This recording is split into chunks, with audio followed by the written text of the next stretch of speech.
I never thought my own family member would break into my house and claim ownership, but that's exactly what happened. Karen, a distant relative, thought she had the right to take my home away from me. Here's how it all went down. Let me start with a little bit of background. I'm a 35-year-old man, and I have a house in the suburbs. It's nothing fancy, but it's mine, and I've worked hard to pay off the mortgage. I live alone, and I keep to myself for the most part. I have a few close friends, but I'm not the kind of person who throws parties or anything like that. I come from a large family, and I always thought it was a good thing. I have cousins, aunts, and uncles scattered all over the country. We've always kept in touch through family gatherings and social media. I never thought I would have to deal with any entitled family members, especially someone who was so distant from me. A few weeks ago, I got a call from a woman named Karen. She said that she was a distant relative of mine and that she was going to be in town for a few days. I didn't really know her, but I figured it would be nice to catch up with family. So, I invited her to stay with me for a night. Karen arrived the next day, and I could tell from the moment she walked in that something was off about her. She seemed overly friendly, and she was asking me a lot of personal questions. I tried to be polite and answer her questions as best I could, but I was starting to feel uncomfortable. And then, she dropped the bomb. "I'm going to be honest with you," she said. "I'm having some financial trouble, and I need a place to stay. I was thinking that maybe I could stay here for a while." I was taken aback. I barely knew this woman, and now she was asking me to let her live with me? I told her that I wasn't comfortable with that, and that I wasn't in a position to take on a roommate. Karen didn't take it well. "Your family," she said. "We're supposed to help each other out." I tried to explain that I didn't owe her anything just because we were related, but she wouldn't listen. She kept insisting that I let her stay, and things started to get heated. Karen's arguments were irrational, and she wasn't willing to listen to reason. She became increasingly demanding and entitled. I tried to empathize with her, but she was not interested in hearing my point of view. At one point, she got up and started walking around the house, pointing out things that she liked. "I could see myself living here," she said, smiling. I was starting to feel really uncomfortable, so I told her that I thought it was time for her to leave, but Karen wasn't having it. "I'm not going anywhere," she said. "This is my house now." I couldn't believe it. This woman had broken into my house and was now claiming ownership because we were family. I told her that she needed to leave, but she just laughed. "You can't make me," she said. It was at this point that I realized I needed to take action. I had to protect my home and myself from this entitled relative who had no respect for boundaries or the rule of law. I didn't know what to do. I felt like I was in a bad dream. But then, I remembered that I had a friend who was a lawyer. I called him and explained the situation, and he told me to call the police. As I dialed 911, Karen started to panic. "What are you doing? You can't call the police on me!" she shouted, lunging for my phone. I managed to hold onto it, but she continued to threaten me. "I'll sue you and take everything you have. You can't do this to family." I couldn't believe her audacity. "You broke into my house and claimed ownership.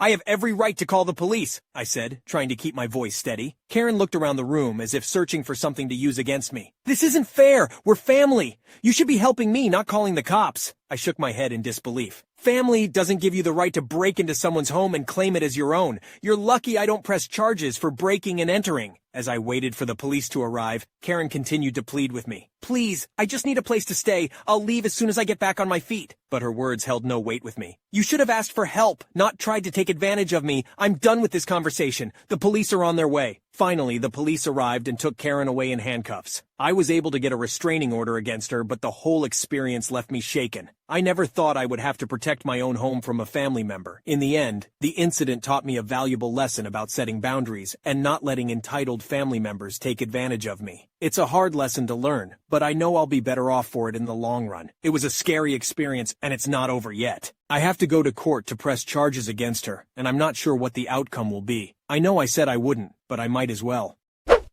I feel really bad for you, original poster. It's hard to have family members take advantage of you, but at least you did what you had to do in order to protect yourself and your property. And it's good that you got a restraining order against her. Hopefully she'll learn her lesson.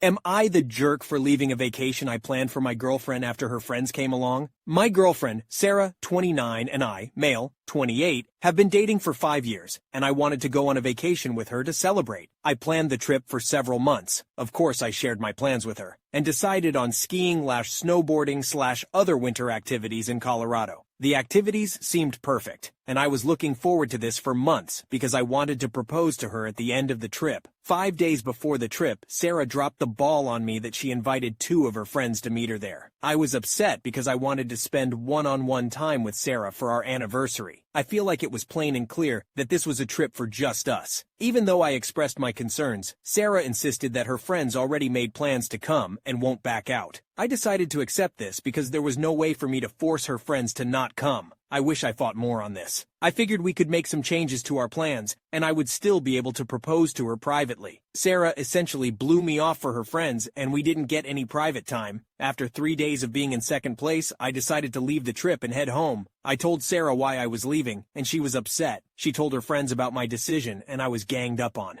They said we were all having a great time. She thinks I'm being a jerk for making her pick between her friends and me, even though her friends weren't invited in the first place. I never had personal issues with her friends prior to this trip. I never made Sarah pick between me or her friends because everyone needs friends outside of a relationship. I'm at home now and thinking about everything. I have a day to myself before Sarah comes home, so at least I get to relax a bit. Sarah and her friends think I'm overreacting and think I ruined the trip. I think Sarah was disrespectful and rude to me by ruining the purpose of this trip and having her friends gang up on me. Am I the jerk for leaving a vacation I planned for my girlfriend after her friends came along? Edit. This was a planned anniversary romantic trip. I was clear that we have plans for just us two. We've been on other anniversary trips together without her friends there. We did discuss marriage beforehand, so it's not like a proposal wouldn't been out of the blue. Relevant comments. A commenter asked, "Is it possible she knew you were going to propose and did this intentionally to avoid it?" The original poster said, "That is what worries me. We discussed marriage beforehand and everything seemed great. This was a planned anniversary romantic trip, so the nature of it was plain and clear." Dubious people pleaser. In the comments asked, "Does she do this often? Does she pick time with her friends over time with you? Balance is fine, but she needs to pick you for more than things like your birthday. Does she often make you feel like the odd one out when hanging with her friends? A good partner tries to include you. Does she often railroad you like this? She was so wrong in all the things she did, but that's not the big red flag. People make mistakes and learn from them. Her denying that she did anything wrong is the return the ring behavior. She will never change her ways so long as she sees nothing wrong with what she is doing. If you do dump her, then she will start crying and claim she will change. She will change for a month and snap right back." The OP said, "You're unfortunately right. I never had personal beef against her friends or family. But I was lying to myself for years. She has picked her friends over me, when I wish there was more balance between us. I never canceled plans with her just to hang out with my friends, but she has done that to me more than once. This trip was just the biggest stunt she pulled with her friends." Update 1 and 2, made in the same post. Minor update. My friends are here at the house, and they have been running potential interference just in case her friends try to bombard and harass me. They've been great and I'm so glad to have them. Minor update number 2. None of Sarah's friends came by the house or harassed me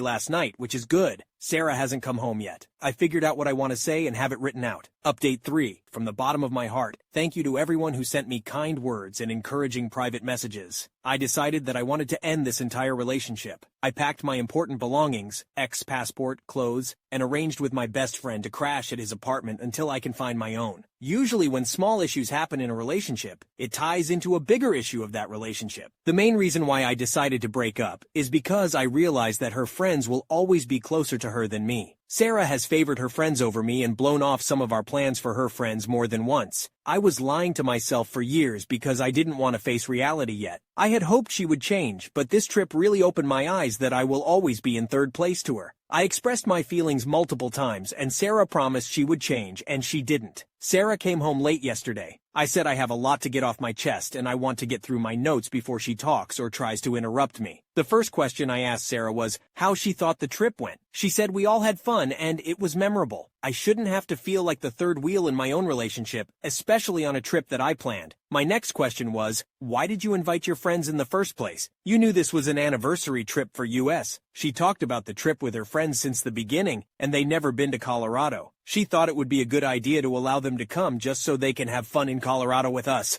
I followed up with my lack of knowledge of her friends coming along until days before. It's one thing if they came and did their own activities, but it's another thing that every activity became a group activity. I signed up for a monogamous, not poly relationship. My last question was, did you know that I was going to propose to you? Sarah said she didn't know at all. The thought never occurred to Sarah that I was going to ask. She claimed that she wouldn't have invited her friends to come along if she knew, but I responded that it would ruin the surprise if I told you. Sarah begged me to stay with her and believes we can work everything out. She didn't want me to throw 5 years away after this one bad trip. I listened to her promises to change for years regarding her friends, but nothing happened. I ultimately left Sarah with this. It's clear that there isn't enough room in your heart for your boyfriend and your friends. As much as I love Sarah, I can't stay in a relationship where I'm not respected enough. I left Sarah in the house by herself and I drove off to my friend's place. I'll figure out how to get my name off the lease and I'll plan to get the rest of my belongings. As for the ring, I will return it this weekend. The original poster replied in a comment. I had much more information in my post, but the character limit was too high. Part of the reason why she stayed back was because I said I wanted to go home alone and think. I know that couples shouldn't storm off after a fight, but it was kinda important to separate for a bit to gather my thoughts. Maybe things would have turned out differently if we left together. Here's a final update from the OP.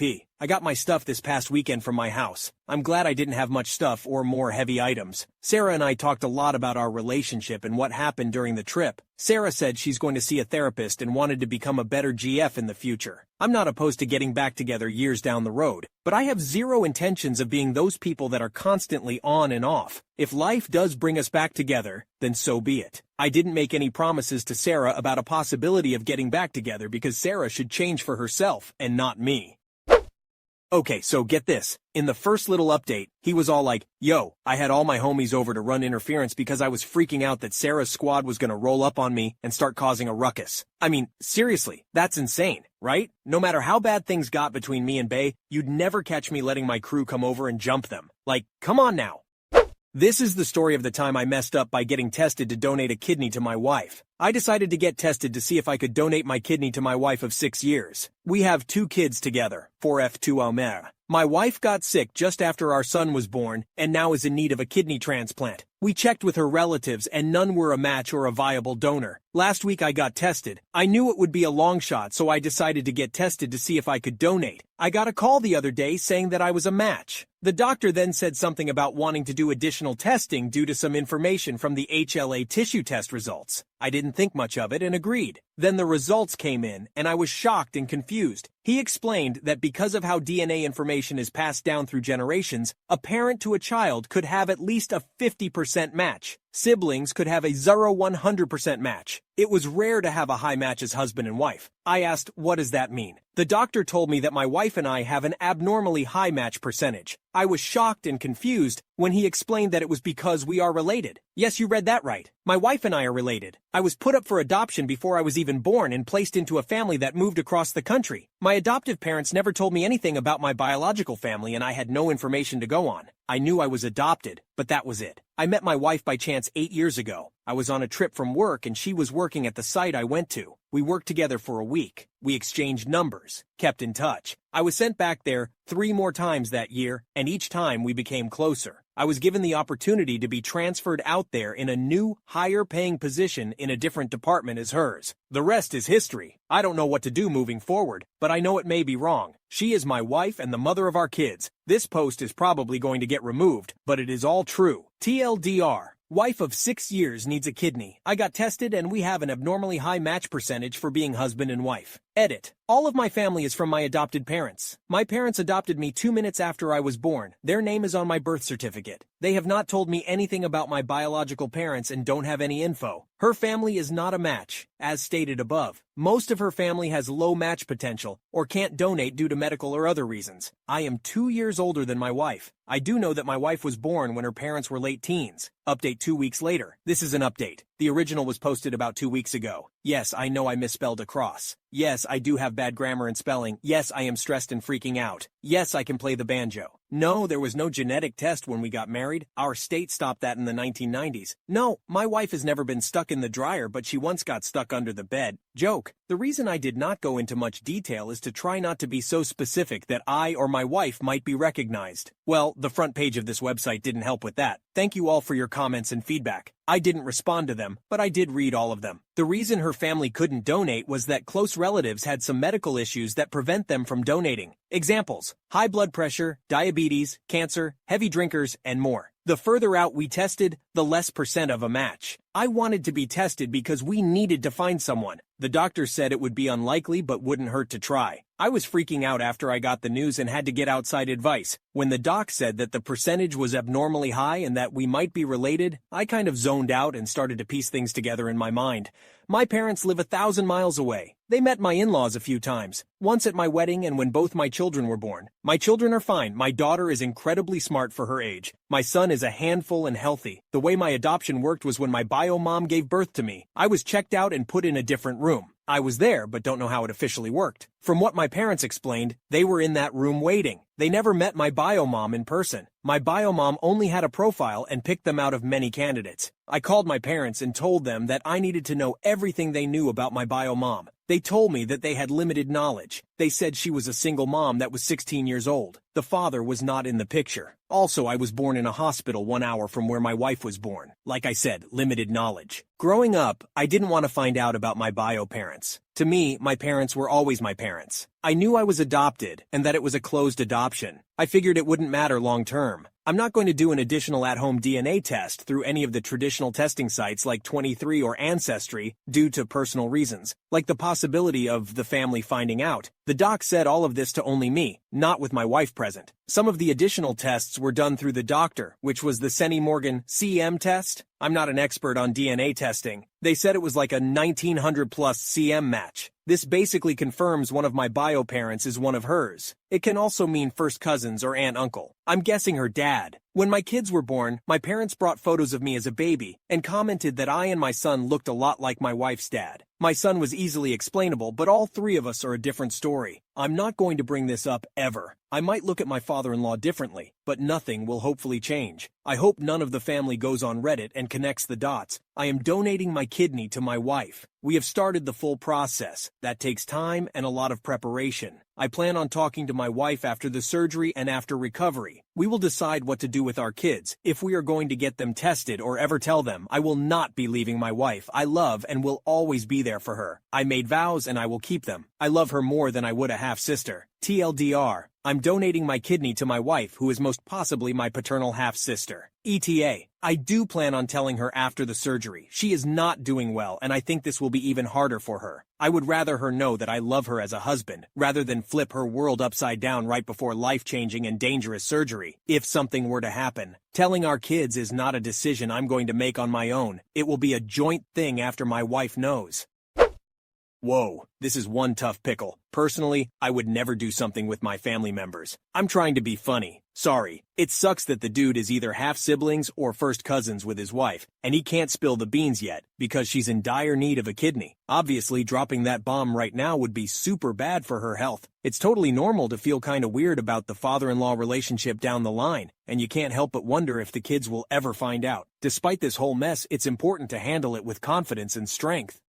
Am I the jerk for wearing a wedding dress to a wedding? So my friend, 20F, and I, 19M, have been friends for a few years and she recently got engaged. A week ago, I got a DM from her for a small costume party she was hosting as a celebration for her getting engaged. I asked if there was a theme and she said there wasn't. I'm a cosplayer, so I had a lot of choices. I didn't want to rock up in an anime cosplay, so I thought it would be funny to go to an engagement party as the corpse bride. I arrived at her house yesterday and everything seemed normal. A few people complimented my costume and I was having a lot of fun. After 10 minutes, my friend's fiancé walked out in a black tuxedo and announced that this was actually their wedding. Apparently my friend saw a video of someone doing this and wanted to do the same. Upon his request, we all gathered in the backyard to witness the ceremony. I immediately approached him and inquired if I should rush back home to change my outfit before the ceremony began. I was not aware it was going to be a wedding. He thought it was unnecessary and told me to stay as I was. As we all gathered outside, I witnessed the couple exchange vows and become officially married. Everything seemed to be going smoothly. The reception was held in their house, and guests walked back inside to resume the festivities.